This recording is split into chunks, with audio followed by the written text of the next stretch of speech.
Dans le service de chirurgie orthopédique et réparatrice de l'enfant de l'hôpital Trousseau, on reçoit de nombreux enfants qui sont atteints de nombreuses pathologies. On a notamment des paralysies au niveau du membre supérieur. Et donc, en leur proposant un examen clinique plus adapté, des chirurgies personnalisées, on espère diminuer grandement leur handicap.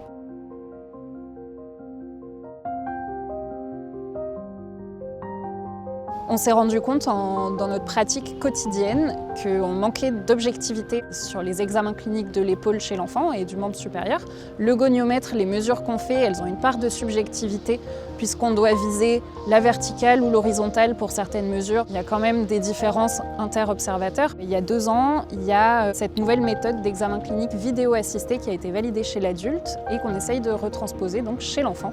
On demande aux enfants de réaliser plusieurs séries de mouvements du membre supérieur. La caméra RGBD, ça permet un enregistrement en 3 dimensions avec la prise en compte de la profondeur.